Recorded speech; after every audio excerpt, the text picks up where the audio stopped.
Texas A&M, Ohio State, or Indiana. If you had to say right now, what team is actually showing us how good they really are and are really a national championship contender, and which team has probably peaked? Well, I think you just named two that we could potentially see in the national championship this year. Obviously, one being Ohio State, and the other one, A&M. I mean, Marcel Reed. Oh my God. He does have a couple flaws. I mean, he will throw some interceptions from time to time. But God, what an amazing game that he had down in Death Valley this past week. I mean, just straight up embarrassed him. That one play where he basically just kind of steps to one side, it looked like, in the end zone. The defender ran right by him, just kind of, walked in casually and got That's like Lamar Jackson when he had that high school highlight of his. Right, some of those throws that he made. I mean, he is the real deal. And A&M is just firing on all cylinders. I think it's going to be Bama and A&M in the SEC championship game. And, if I had to pick right now, I think it's A&M and Ohio State that's going to be in the championship. I mean, I don't know. Can Indiana, I still have the version of last year's Indiana in my mind to a degree, right? They look so good through the regular season, but how are they going to fare when the playoffs start? How are they going to fare when they have to play the Buckeyes? Exactly. That's what it's always going to be for Indiana. That's what it always was for Penn State, and we saw how that fared for James Franklin. And it's really going to come down to how Indiana looks when they play Ohio State, because it's going to be those two teams in the Big Ten championship. Yeah. Oregon's going to be sitting there on the outside looking in, and it's going to be Ohio State, Indiana at the end of the season. Well, and that's, now that we've got a better look at what the Big Ten looks like, vastly different than what I thought it was going to be at the beginning of the season. Yes, right. Obviously, I'm the Ohio State guy on the panel here. Penn State week, I'm always a nervous wreck, and then Saturday morning, I'm like, what am I nervous for? It's Penn State. We're going to win this game. It doesn't matter who's who. Ohio State's going to win this football game. And Penn State fans always knew it too. But now, last I checked, Buckeyes are 20.5-point favorites over Penn State. I cannot tell you the last time the Buckeyes were that big of a favorite over Penn State. Well, and going into it, we would have said Penn State, top 10 team. Illinois, top 25 team. Illinois, I think Illinois is still one of the 25 best teams in the country. Yeah. I understand that they've lost some games, but those teams that they've lost to are 1 and 2 in the country right now. So, Oregon probably misses Dylan Gabriel more than they would like to admit. I think that, I said the same thing when he was at Oklahoma. Having a quarterback with that much football under his belt can cover up a lot of problems you have. So I think, we're seeing that. Wisconsin is not very good. They're terrible. Michigan Luke Fickell's the next head coach to get fired, by the way. Yeah. I had higher hopes for them this season, too. I remember going into this year. Steve, I like Fickell. Yeah. I mean, just for a brief minute, I kind of wondered if them and Nebraska could potentially, maybe a small chance make the playoffs, or at least, have a really decent season this year. But yeah. Well, and Indiana doesn't have to play Nebraska this year, so they're getting help there. Yeah. They barely beat Iowa, and they only put up 20 on Iowa. I'm not saying that Indiana is not good, but I am saying that. All right, before we get you back to the video, let me tell you a little bit about our brand new partner, Better. Listen, most apps feel really confusing, right? That's what makes Better different. Better is the first real microplay app. So instead of waiting for the whole game, you can lock in a play on every drive, every snap, every pitch, every moment. It's super simple. Just swipe, make your pick, and you're in. So don't just watch the game this weekend. Live it, play it, better it. Download the Better app now and use code WASHED for a special bonus play offer. Now, back to the Waterboys College Football Show. The beating that they put on some teams now, and some teams that played them a little closer that we thought maybe this team is, pretty good.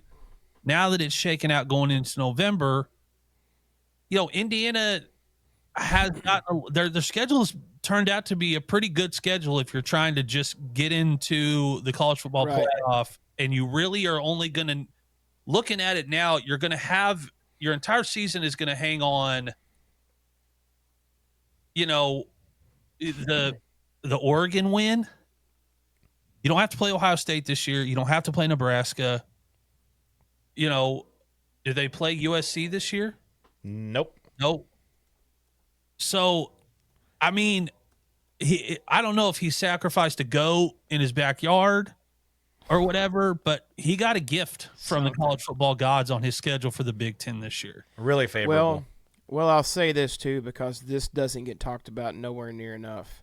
Football in November is way different than football in September, especially in the Big Ten, where it gets really cold. Exactly, and you start getting more conference matchup games too. So things are going to start evening out, I think, in the next couple weeks. But yeah, I mean, football in November is way different than football in August, September, and even October.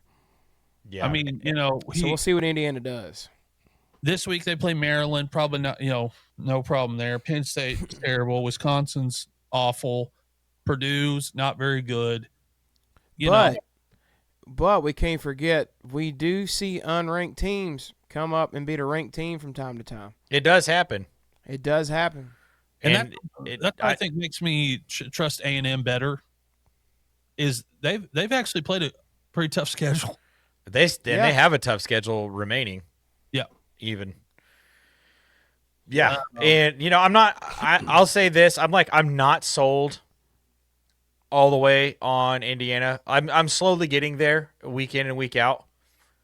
But to me, what we're seeing from Indiana is just like Kurt Cignetti,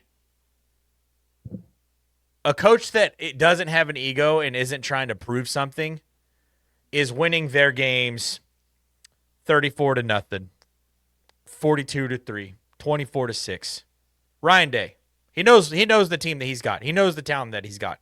Doesn't need to prove anything.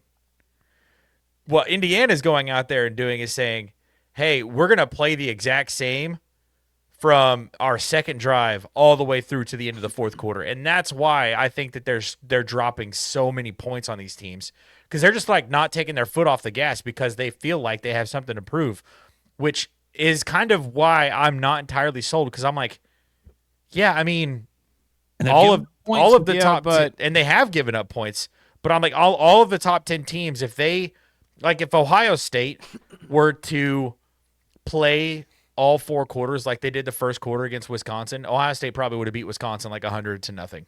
Yeah, right. Like these teams have those abilities. Exactly, and you guys know just as much as I do, especially you, Strez, that's not going to hold up against Ohio State. No, it's not, and here's why. They're going to get outclassed really quick in the Big Ten Conference. Here's why. Ohio State's defense, through 7 games, has given up the fewest points by any team in college football since 1993. Dude, I'm telling you right now, I think that is the most elite thing in college football right now is Ohio State's defense. I think they could beat a couple of NFL teams. They could definitely beat the Jets. I don't know about that, but I think they could beat the Jets with that defense. I do think that Ohio State's defense is the most elite unit in the entirety of college football this season. Like, if you want to look at any offense, any defense, any special teams unit around, I mean, Iowa's special team, their punt return might be able to give them a run for their money, but the Ohio State defense they have no weaknesses.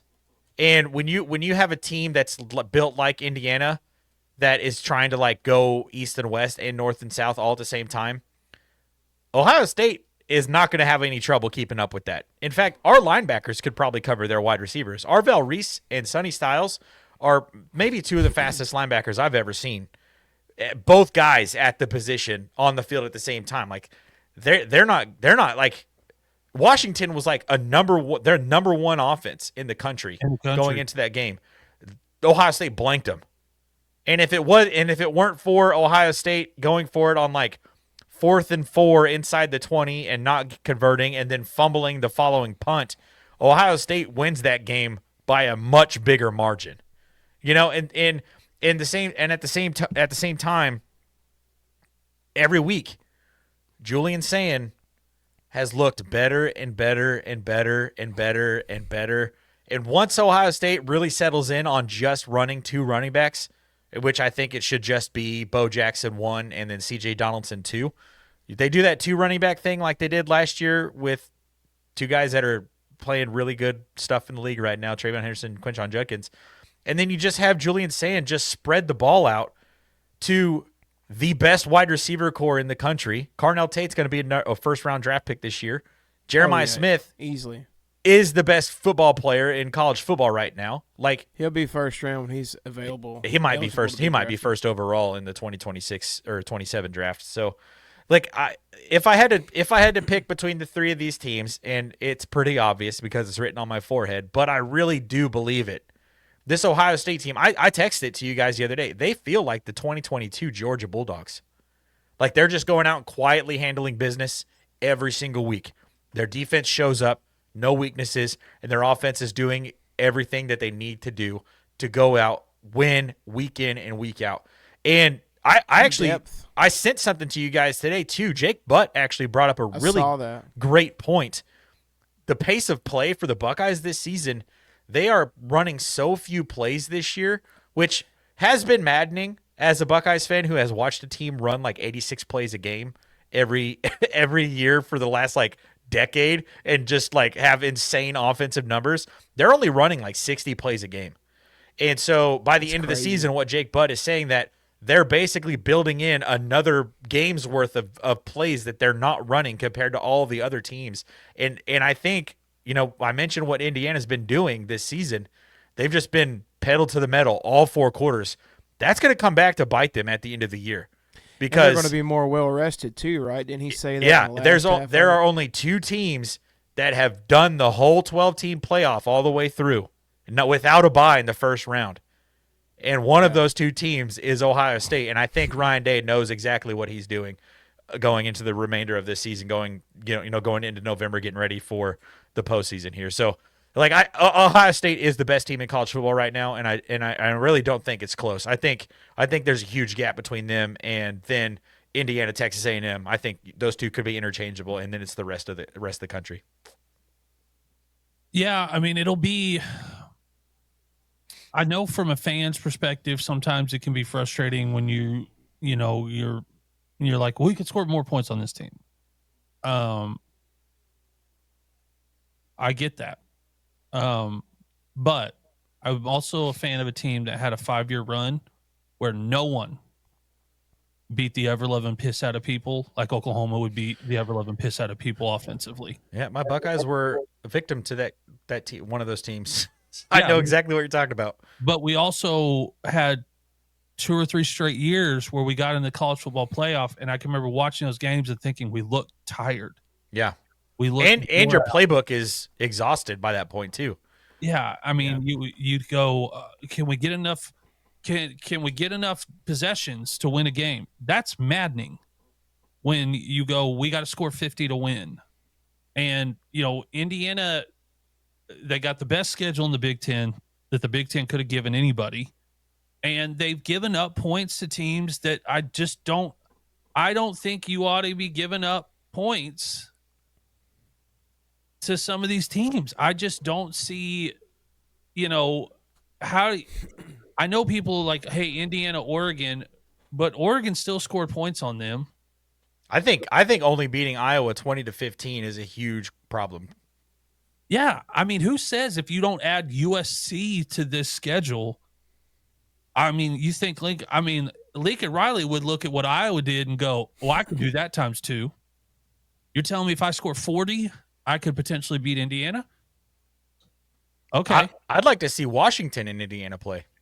I completely agree. I mean, they've not played a high-powered offense outside of, I mean, at the time we thought Oregon was a high-powered offense. I still think Oregon could score a lot of points, but that's your only test.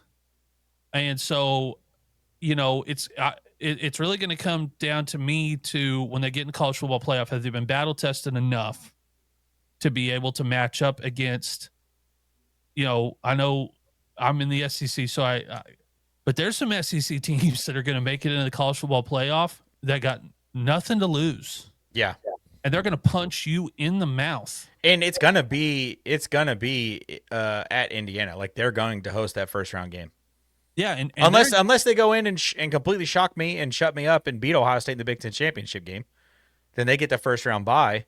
But I don't think that's going to happen. So I think like Bloomington is going to be, they're going to host that first round game, and I know from experience that if it's Tennessee, if it's Ole Miss, if it's Georgia, Alabama, if it's any one of those schools, they are going to be chomping at the bit to come in. Yeah, and beat you in the first round. A home environment, it's going to scare any of those SEC teams. No shot. Like, especially in Indiana, because that stadium's like not that big. Yeah, I mean, what do you're going to create a environment harder than playing at Tennessee or Georgia? No. Your stadium, I would be shocked if their stadium seats over 70,000. Yeah, I'm actually going to look that up right now. Probably the hardest environment to play college football in Indiana is what? Notre Dame? Has to be. I think it's probably harder. Or even 85,000. Yeah, that would be now with Vanderbilt's upgrades. I think that would be the smallest stadium in the SEC. That's not 110,000 at College Station. That's not 100 and some thousand in Tennessee. I mean, and those teams all travel well, so they're going to be a bunch of away fans at your game. I think the best thing that Big Ten could have done for Indiana this year is give them either USC, Ohio State, or somebody else, or Nebraska on their schedule. Make Indiana go to Nebraska. If you wanted to make sure Indiana was battle tested, make Indiana go to Nebraska this season. But they don't get any of those. So the first real test they're going to have outside of Oregon, which will have been a month and a half by the time it's over. Where do you go on the road? You don't go on the road anywhere that's loud. No. There's 3 Memorial Stadiums in the Big Ten, and Indiana has the smallest one. Their capacity is actually 52,626. That's tiny. 52,000 in Bloomington? Yeah, I'm like a half a year away from having that many followers on TikTok to be able to fill up their stadium, which is hilarious. Yeah, 52,000. College Station is double. Yeah. Like, I don't care. I mean, pipe all the crowd noise in you can, Bloomington. Crank those speakers up to 11 and pipe in all the crowd noise you can for that game, because you won't be able to get it loud enough to rattle any of the teams you're going to have to play unless you get lucky and you get a luck of the draw and you're playing a Big 12 team. You better hope it's not Texas Tech, because they have a very loud stadium. So, yeah, I just don't trust that they're battle tested enough. Yeah. To make it work. And people are going to say I'm an Indiana hater. No, I look at Indiana and I see what Oklahoma was from 2015 to 2020. I see this comparison here. They're the smallest, I think, in the whole state. I was just looking up Notre Dame's cap. Where'd it go? Is 80,795. Purdue's is 61,000. Yeah, they're not even the biggest stadium in their state. And Notre Dame feels like 100. Yeah. Oh, yeah. And you got touchdown defense or touchdown Jesus on the other end. So, Indiana, you don't have touchdown Jesus. So, yeah, I mean, I trust A&M because I think they're going to be better tested. I trust Ohio State because I think they got the best coaching staff from top to bottom. And probably the most talent. Yeah. And I think, they've got a coach who's been there, done that. Yeah. They've got a defensive coordinator that is going to be like, national championship, cute. I've called Super Bowls. What are we doing here? So, exactly. I think Indiana ends up being the odd man out, and it will just come down to when you go in down at halftime in the first round of the college football playoff. Can you really coach well enough to get your guys to go? I know there's a T on their helmet, or I know that that's Georgia, or I know that, but like, boys, we gotta come back here. And by the way, the other team in the other locker room, they've gone through this their entire season. They've had an entire season of getting beat up on and battle tested. And we got the last time we were tested was Oregon, and that was on the 11th of October. Yeah, and I mean by that time we won't even really know how good Oregon even is. Yeah, I mean Oregon may not make a college football playoff. I have no idea. Yeah, I think Oregon should win out. I think Oregon is a top 10 team, but they have to go out and do it. Yeah, I don't know. I'm like losing confidence in Dante Moore like every day. I feel like for some reason. Yeah, I mean they got to play Washington, they got to play USC, they got to play Iowa. They don't. I mean they've got a tough schedule compared to Indiana. Saturday, 8 a.m. to 10 a.m. We've got the Waterboys College Football pregame show. I am absolutely stoked. The last couple of weeks, we get more and more views every single Saturday for that. It's so much fun. So if you haven't yet, make sure that you tune in, and also make sure that you follow us here, whether you're watching us on YouTube or you're listening to us on Spotify or Apple. We do appreciate you very much. Share it with a friend, and thank you to all our new subscribers on YouTube.